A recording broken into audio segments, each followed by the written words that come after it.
I, this podcast isn't for everyone, but if you run an independent lawn care business, and sometimes whether you're doing things the hard way or the right way, then you're in the right place.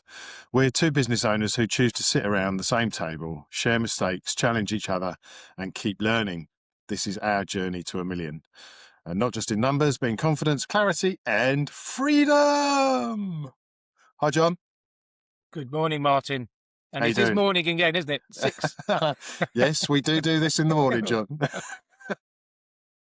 So yeah. I was going to do my weather update, but it's damp and cold here, so that's my weather update. Okay, you've looked out the window. Yeah, looked out the windows, damp and cold on the commute to the bunker. So Fantastic, and the bunker's looking very tidy. you know, we joke about having a listener, and we may have 2 listeners. Well, I've actually had feedback from the 2 listeners, and both said that, John, you need to sort out your office. So I've had a little bit of a go. So Now, my wife and your wife have been on at you to clean the office. Well, interestingly, I don't think my wife has listened to the full podcast yet, and no, so she may be a closet listener, but she's not passed comment on the state of the new improved office. So Congratulations on it. It looks lovely. There we go. So yeah. So this is our sort of weekly chat. You know, how's your week been? I suppose is the first sort of question. The sun came out. My phone started to ring. It's been quite busy. What about yours? Next question. Okay, so you've not spoken to anybody this week, so you've got no idea what concerns people are sort of rattling off. But so let's move on. So Martin, last week we did ask sort of our listeners for any questions, and do we have any? Yeah, I think we have a couple, don't we? Very kindly sent in. So we've actually got some material this week, John. Where do you want to start? It was a leading question, because not only have we had questions, we've actually had pictures coming in, which is brilliant. Goodness, whatever next. You know, if people out there do want to send us pictures of their favourite lawn, or if they're a plumber, their favourite bit of plumbing. If they're that sad. Yeah. But we actually had a picture sent to us of a tip and pour bottle, just as Martin takes a drink out of his bottle there. So a tip and pour bottle, we use them in our business. I don't know about you, Martin, but it links into a nice health and safety sort of theme of how's your bloke with the finger? He's doing okay. He's going to be back on Monday. So we're looking forward to having him back. He's going to be going out with Harry for his first week, just to see how he goes and what he can do and what he can't do. And obviously, if they're working together, it's easy for him to not do anything if he needs to and rest. But we're looking forward to having him back. Brilliant. Thank you. Yeah. So yeah, it's been it's good to hear about him. People have sort of said to me they've loved our 4-candle sketch of the policies and the briefs. I've been involved in writing another policy. I'm not going to go there, but it's about duty of care, and our new guy Sam is brilliant. He's settling in well as well, but he has a condition that we've actually done a risk assessment for, and a duty of care. And I think, you know, no matter whether you're big or small, it's important to put those things in place. So yeah, I've been policy writing again, Martin. I haven't quite finished it yet, but I have been policy writing. I mean, take the policy out of it. It's a good, caring about your people is very underrated, and such a huge part of running a business. I think I found in my experience, one of the things that when we ask people why they're leaving their current position, it's often the reason is the same, and it's because they feel undervalued. So just, you know, keeping an open communication with your team and valuing them. Yeah. You know, you can't do it on your own, can you? No, you can't. And I think one of the questions we had from, was it Dave? Yes. Was talking about scale. And I think this is probably one of the unsexy parts of scaling a business, is that we can make it sexy, John. We are making it sexy, Martin, I think. I hope. But they're all responsibilities that we have, and they're things that you often get left till the end, but actually they should probably be more at the forefront of what we're doing, really. So a big shout out to the people that have sent us in pictures. So that's John Boone is a guy that's well known to us, and I love chatting to John Boone just as much as you, Martin. And we have a I don't know. He's so laid back. He's almost horizontal. Is John sometimes. That's how I feel. But yeah, he sent us a picture of his tip and pour bottles and his waterproof labels. And what a brilliant idea! Mine are stuck on with sticky tape, and he's got these lovely flash waterproof labels. I was well impressed. So thank you, John, for sharing those with us. So yeah, yeah. Okay, so what was we going to talk about today, Martin? We were going to talk about delegation, weren't we? That was my The teaser teaser, for the teaser, my you left teaser us on from the last edge week of was our seats. delegation. Yeah. So, shall I ask you a few questions on delegation, Martin? I don't know whether I've asked you these. I'm not so sure I'm the right person to ask, but crack on. Let's Okay, see. well, I'll have a go. So, I think, and this comes back to Dave's question again about scaling. Scaling is you can't do it all yourself. You've got to embrace others, and part of that embracing others is delegating. And I think what I'm learning over the last sort of 12 months, I thought I was doing quite well at delegating, but the more I get into delegating, the more that I realise that probably sometimes, probably more than often, I gave a task away and then actually took it back, which isn't really delegating. So what I was wondering is, Martin, how good are you at delegating, and or do you just share a task? I'm getting better. But I think the thing about delegation is it's got to be communicated and checked up on. Any task that you're giving to someone else, you've there's no point in just saying, right, you do that. That's sort of abdication. That's not delegation. What you're trying to do is get someone along on the journey to ensure that they understand fully what is required, and often that's the communication piece. So asking them to repeat back, showing examples, that sort of thing, letting them know what the desired outcome is, and then giving them the support to get that task completed, and checking in on them along the way, just to see if they're having any problems, or if they're absolutely smashing it. That sounds easy. It's not always easy when you're busy and you're trying to get things done and you need other tasks doing. But the more time and information you can give, I've found is often the best way. I think certainly in my younger days, I'm guilty of what you said, John, which is giving something away and then taking it back because it'd be quicker if I just do it myself. Yeah. We've all heard that. But actually, that's a short-term view. It probably would be quicker if you did it yourself. But if you want to scale, then you're going to have to learn to let someone else do it. And they're not always going to do it exactly the same way as you. So again, it's that understanding and educating yourself. Yeah, and I think what you've talked about there is brilliant. I should have spoken to you 5 years ago about delegating, because you seem to have it nailed there, Martin.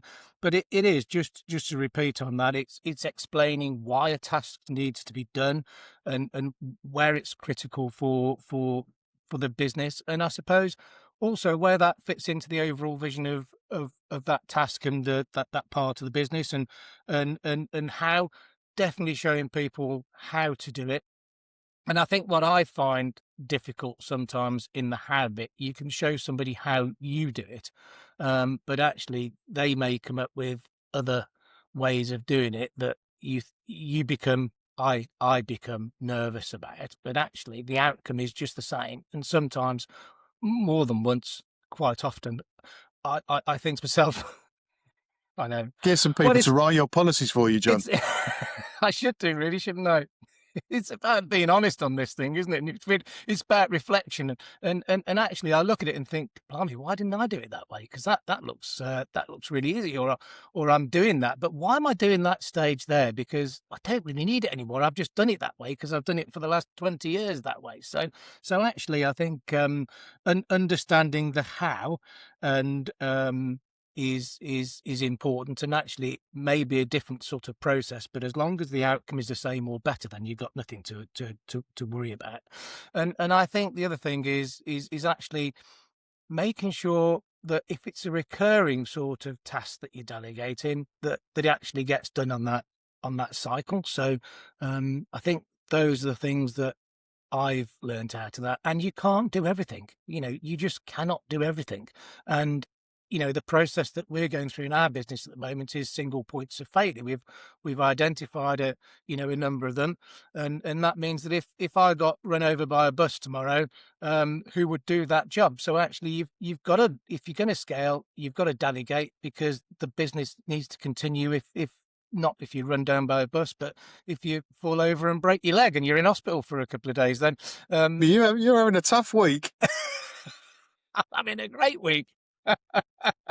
I realised the phones weren't disconnected and they do still work. So Yeah, I think you made a good point. I mean, what gets checked gets done, right? So it's really important, whatever you do delegate, that you do check up on it, because you need to ensure that those things are getting done. And ultimately, that's the sort of next step you want to get to. You want to be the checker.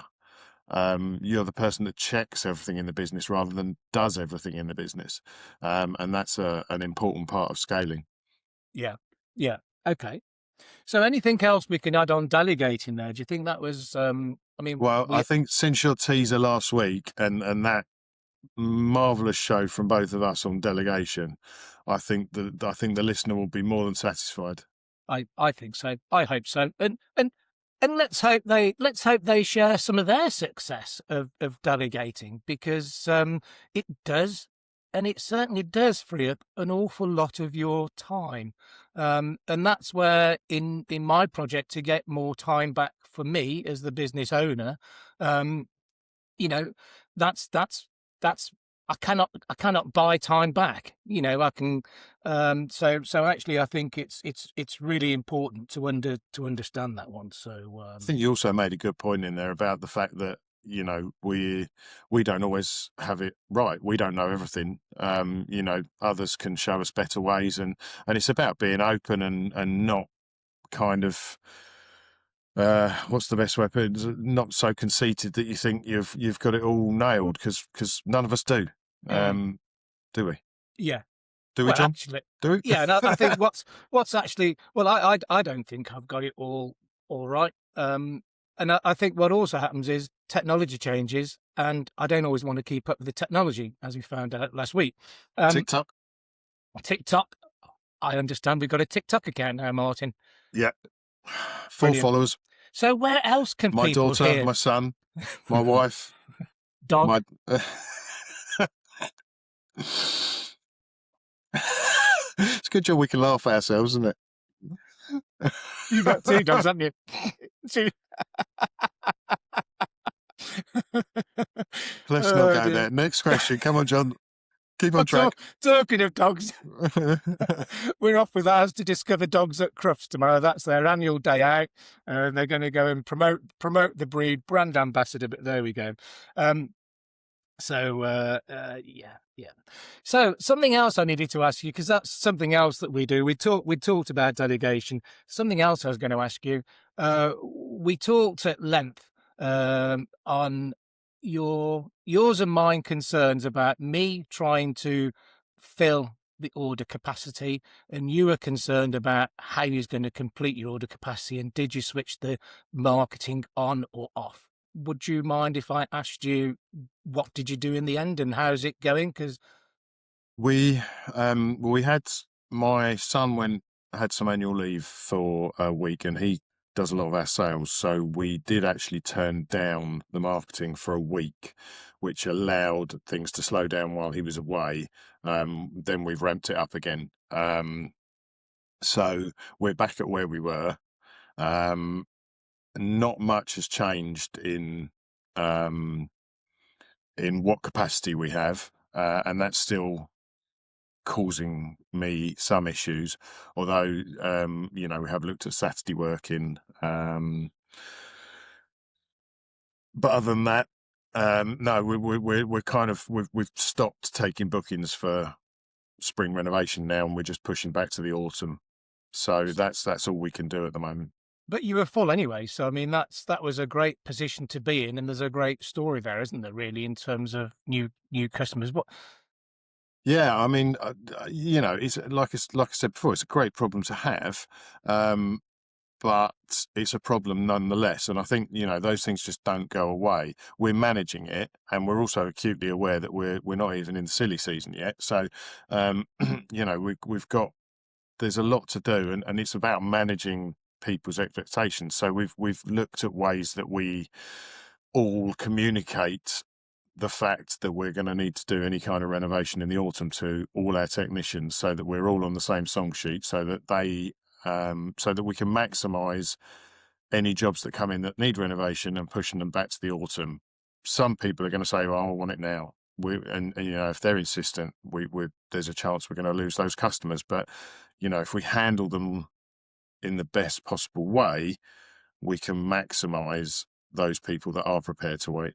Yeah, and I think actually the people that are prepared to wait are great because it gives you an opportunity to clear the canvas sort of first and do the prep, a bit like the painter and decorator rubs down before he glosses.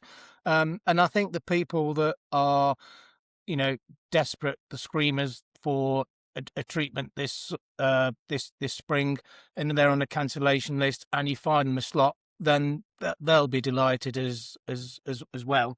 And there will always be changes, won't there? Because people suddenly find that this is happening or that's happening in their life, and It's one. they just want to change. It's one of the most difficult things that we find is managing the diary and people coming in and out. And no matter how firm you are with people, trying to get them to stick to where we want them is tricky. Anyway, how Yeah. about you? How are you Well, filling your slots? I am, but I'll come back onto that. It'd be interesting to hear if there's any listeners from other industries that have a sort of a diary system where we are selling time. Let's say a car mechanic, and somebody rings up on the morning and says, "I can't bring my car in, today because the wind's blowing in this direction. Can I rebook it for next week?" He's lost the space, hasn't he? He's exactly the same as us. He's lost the time. Has, but the scale is different. Yeah, So, but you're right, and I think it obviously happens in lots of other industries. I mean, you see in the NHS, there's always notices up about missed appointments and how much they cost the NHS. It's across the board, isn't it? Lock gates is the one for us in our industry, or people changing last minute. What do you do? yeah, It's an eternal problem. The best thing to do is to get your T's and C's right and get them firm. I think what we normally do is give people, if the first time offenders, we'll say, look, this is not good. This causes us a lot of problems and financial problems. So we'd rather you didn't do it. Here's a copy of our terms and conditions that you've already ticked to say you've read. If it happens again, we'll enforce them. And most people kind of yeah, take that on board. And if they don't, then when you go back to them and say, right, we're going to charge you X amount, they say, okay, you're a fair cop. yeah. And are they happy to? Well, probably not happy to pay it, but do they pay it when you send them that invoice? On the whole. Yeah. Yeah, Yeah. I mean, it's because you've given them that notice, and I make sure that it's very personal and it's very direct and it's very obvious in that first warning. There's no kind of niceties about it. It's just very factual and straightforward. And there's no ambiguity. That's what it is. So if we continue and it happens again, um, they're under no illusions what's going to happen. yeah. And did that come? Did you gain confidence in sending out those notices? Was it a thing that you sort of thought, well, actually, we should do this. We'll put it in the T's and C's, but no, never actually sort of action it. But then started to action it and gained the confidence that they didn't cancel. They came back.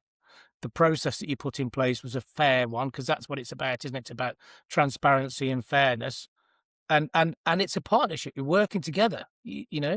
Yeah, I mean, I think there was certainly some nervousness initially, because I think we tried to enforce the terms and conditions straight away, and that obviously didn't go very well. But as soon as we put that first warning in place, it seems to be much better because people, people aren't daft, are they? They Mm. understand it's business. Yeah, yeah. So you asked me a question about our order, Phil, and yes, it's. I was looking at it last week. It seemed to be off to a bit of a slow start, but I think that was just us as a team getting back into the habit of it, and we got some momentum going now. And yeah, it's by the end of this week, we should be well. We I would hope by the end of this week, potentially, if it happened the same as it happened last week, we'll be ahead of halfway, which is brilliant because we're at that halfway sort of point at the end of this week. So I'm pleased about that actually, and You'll be 50% done with I'll be 50% to 50. go. Well, 50% done on the orders. We've got to get the work done, and the canvas brief does actually say that we'll be paying on work done, not on orders taken. Yeah. Um. So yeah. Well, Cool. Good stuff. yeah. We're 25 minutes in, John. We're not, are we? Blimey. Mind you, we did have a little chat beforehand, didn't we? Just in case there are any mics turned off or to volumes capture not heard. to capture the best bits. Yes, I suppose that's. So tell us then. Yeah. Well, your phone hasn't rang and you spoke to no customers, is what you're telling me. But what's your feeling on pricing and the subscription packs? Because they've been popping up on my social feed. That Facebook thing that you take the mickey out of me Price on. when you talk about subscription, you're talking about the sort of so and mo type things. Yes, yes. I know subscription means different things to different people, and I know subscription services Well, it's a way are of paying, isn't it? yes are big. But yeah, So the package is kind of what they're selling is a mail order kind of weed and feed, yes, isn't it? yes. What's the question? What's my thoughts on it? What's your thoughts on? Well, there's two things, isn't there? But we'll aim this one at the why would a DIY customer approach us rather than sort of say buy it online from a regular subscription that every 3 months their weed and feed for that week that season is going to turn up. These are my thoughts on this, right? So if someone puts down a spring fertilizer about now from said company, and we get some rain at the weekend, and we've got some nice warm weather, their lawn is going to respond fantastically, and they're going to think that this product is fantastic and all the rest of it. The problem is they don't have the knowledge often or the right equipment, and those are the two gaps. So what happens if it doesn't rain? What happens? Where's the education to the customer about where the expectations lie? I mean, I haven't looked in enough. They might do like a video or something telling people exactly what to do, but that would be my worry. And what if it doesn't work for whatever reason? Because we know that not enough rain on a lawn, doesn't matter what you put on it, it's not going to work. Yeah, Temperature's too low, doesn't matter what you're going to put on it, it's not going to work. There's and how you're going to manage situations like shade. Well, I put the seed down, and it's like I didn't know if you put the seed down under a bush, it wasn't going to dry, it wasn't going to grow. So there's a place in the market for it, definitely. For those that are keen enough to research and want to research and are a lawn enthusiast, but I don't think it's a great danger to what we do. yeah. And I would agree, and I think um I think what we offer people is the expertise, the knowledge, the guidance, and the people that are probably buying the subscription lawn care packs is probably chipping away at the garden centre, the big box store sort of market rather than.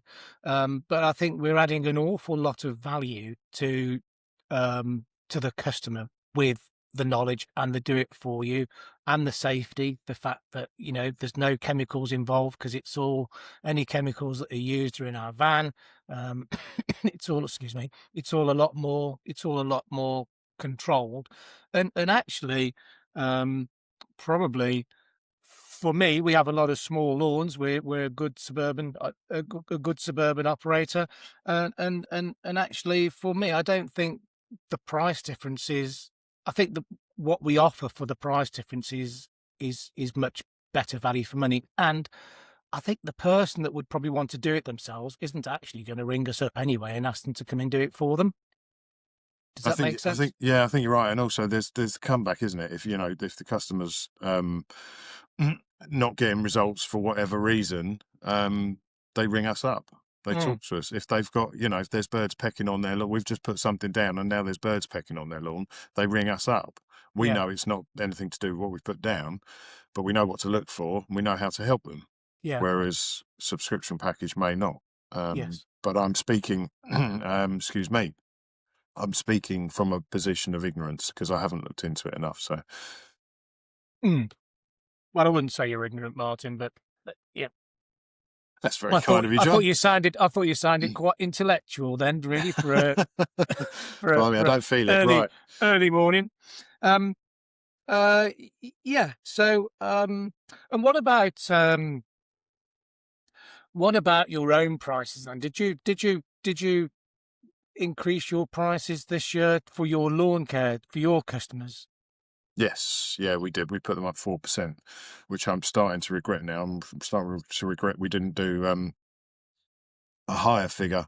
If I could have foreseen that there might have been a war off in, and that fuel prices are going to go up, because that's the next critical danger for our business, isn't it?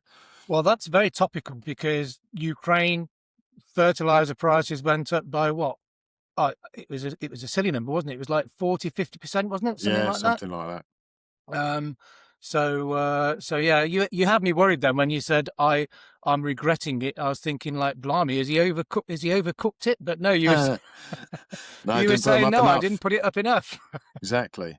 Well, the costs of business are going up, aren't they? There's the NI cost that everybody knows about. There's fuel costs.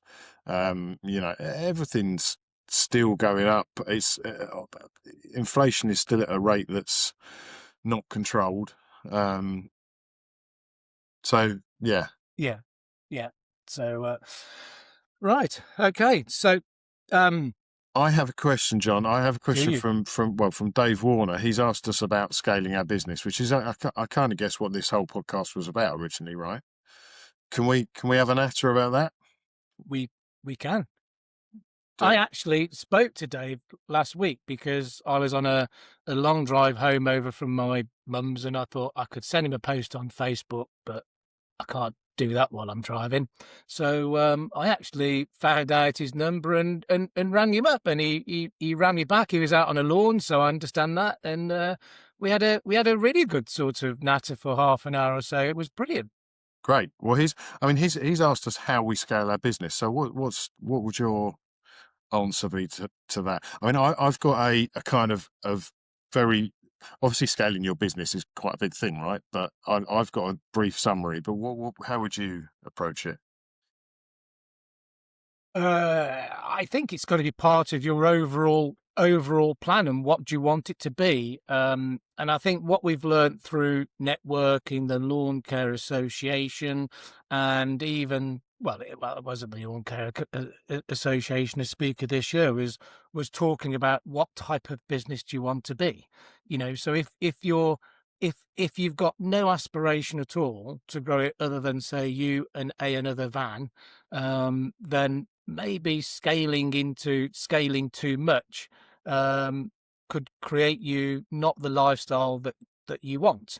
But actually, if you do decide that you want your business to be here to reach this sort of point, the journey that you and I are on, actually to get through that middle ground, you've got to do it as quick as you can, because the middle ground where your costs are going up but you're not seeing the benefits, you're employing more staff, you got the mental sort of hassle of I've got more staff than I need in the summer, so they're Yes. and I'm earning less, because that is the reality, isn't it? That is the Yeah. true And I'm reality. sleeping less. I'm sleeping less, and I'm worried more about what they can do. Then um, that isn't a great area to be in.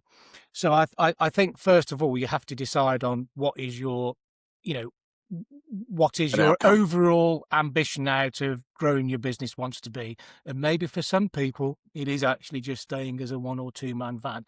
If you want to grow it and grow it well and be a multi-van business, then scale it, and scale it fast to get through that really difficult zone. And I often think about there being magic numbers, in terms of whether it's turnover or whether it's number of customers.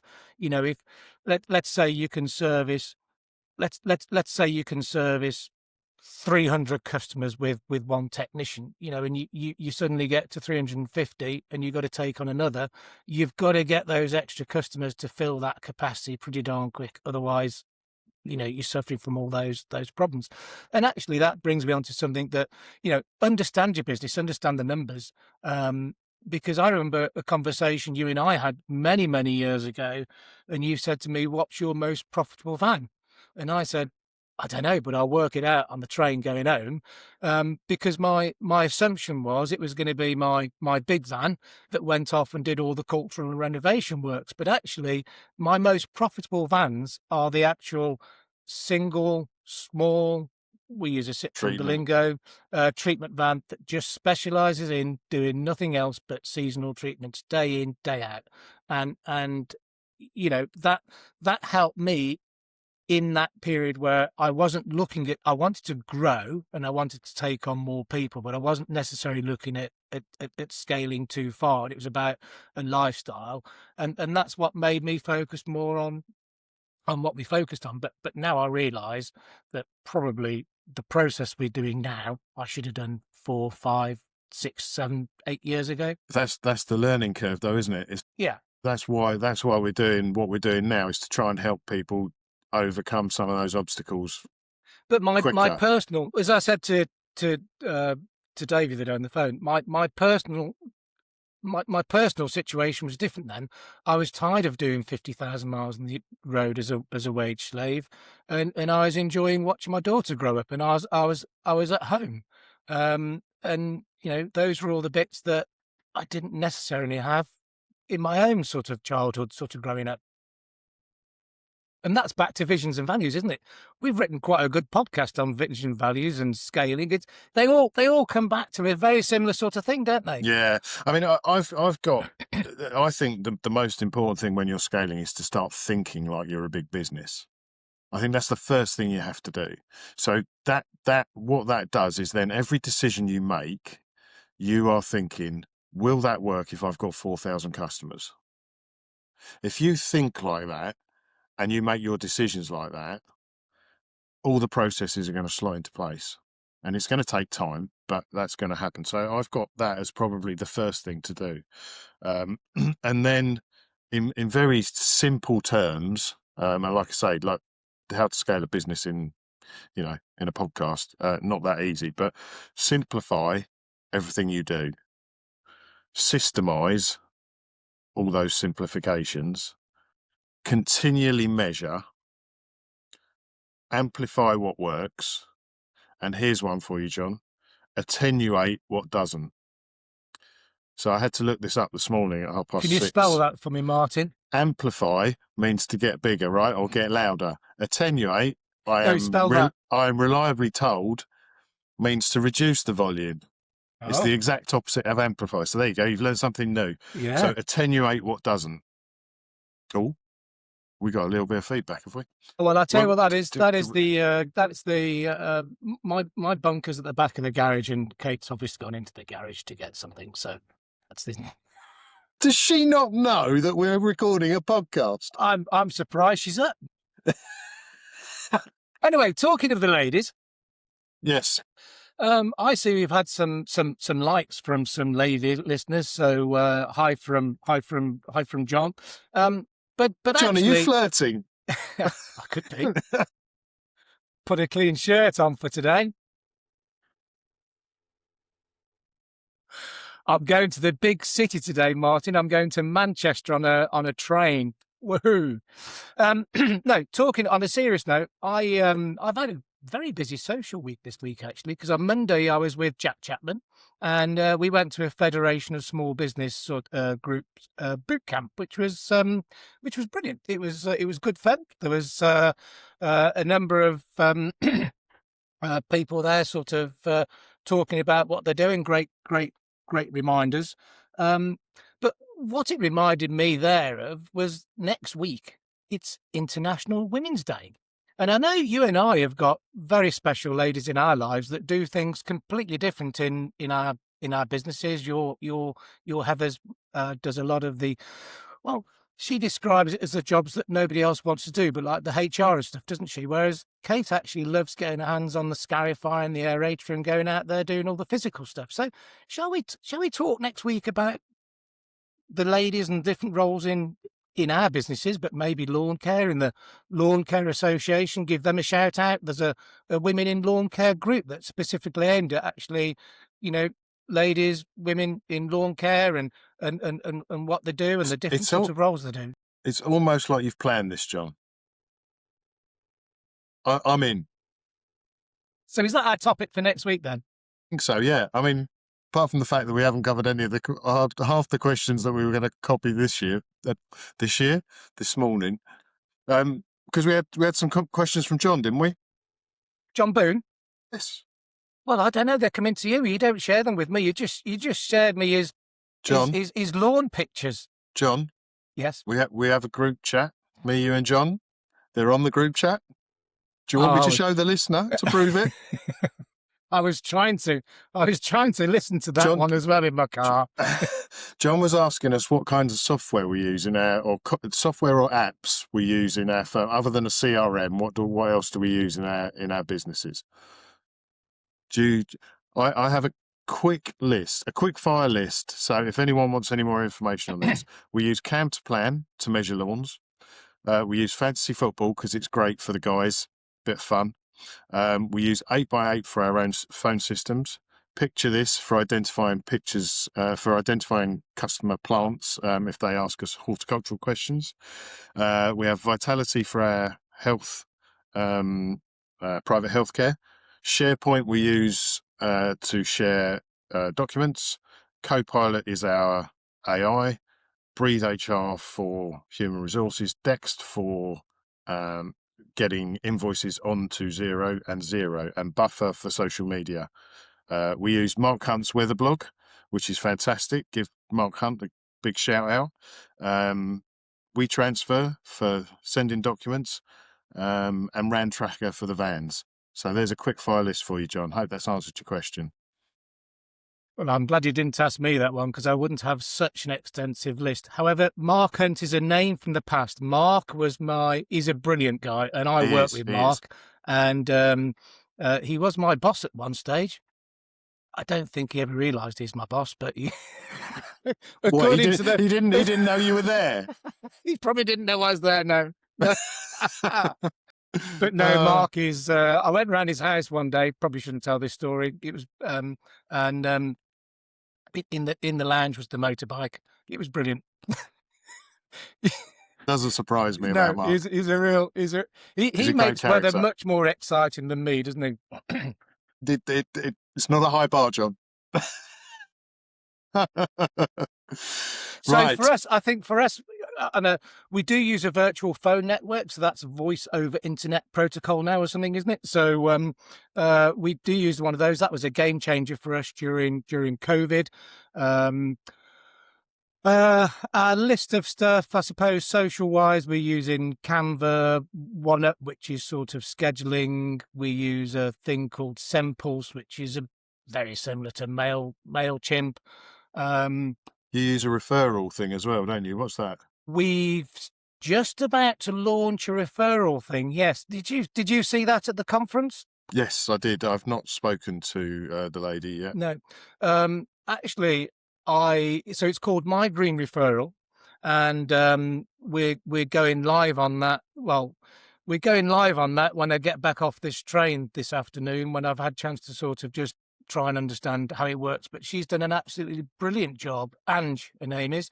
That's it, Ange. Yes, sorry, She's Ange. done an absolutely brilliant job of actually onboarding us. And do you know what was amazing? What I thought was fantastic at the conference is that for every single delegate, she had done an information plan for specific to their business. So she'd done a load of work beforehand, and I do remember reading that as I went to bed for some bedtime reading, as you do at a Doesn't conference. surprise me, John. Yeah, I know. Such a Living on the edge. And the conference was brilliant this year, wasn't it? I mean, networking is a big part of how we got together, but the conference was brilliant this year. There were some great speakers, and we had a fun casino as well. So it wasn't all, the nighttime stuff was just as good as the daytime stuff. And I think you, James, and Harry went off and played golf as well. So that's all more networking opportunities. So yeah. Right then. So, Martin, yeah, what should we? So we're gonna talk about sort of ladies in lawn care, then women in lawn care next week, and maybe a few of our we are lady indeed. listeners might want to send us a question in or a post. Let's see if we can rustle up some of that. And is it like and share, Martin? Do you have to do like and share? Yeah, like, share, subscribe if you could, please. That would really, really help us. That would be fantastic. To Now get the message out. Now available on Spotify, I hear. Spotify, Apple, Amazon, YouTube, Facebook, yeah, TikTok. Well done, Martin. Wherever you can go. Well done, Martin, for setting all that. So hopefully, listeners, if you're listening, you won't understand how much nicer my office actually looks this week from the video point of view. And you'll probably have a shirt and tie on next week if it's ladies we're talking about. Jack was talking to me, and others were talking to me about they're loving the chaos. It's making them sort of laugh and chuckle. So we have got some we have got some feedback back there. They're saying they're loving your energy, Martin. You're giving off a great sort of feeling. So I know you're not feeling that great today because you're saying you've got some hay fever or something, but you've done marvelous. I'm supposed to talk about these bits on the podcast, John. You do realise that, right? Right. Is the podcast not finished then? Anyway, so I better wrap it up then. So from me and Martin, thank you for listening. As Martin does his intro, as you can hear and see in my beautiful office, we're not experts. We're not preaching. We're just the two blokes doing what we've done for the last 15 years, having a natter and actually learning. I've got to listen to this podcast now and find out about amplification again and see how that's affecting my business. But if it has been useful, please like and share it. Share it with somebody who you think might benefit as well. And if there's a question that you're wrestling with, send us in, or some pictures. The pictures were brilliant. Fancy getting a picture of a Tip and Pull bottle. It was awesome, and it really got me excited. But but that's just the world that I live in. Has been an entrepreneur on a route to a million. How's that? So we'll see you next week.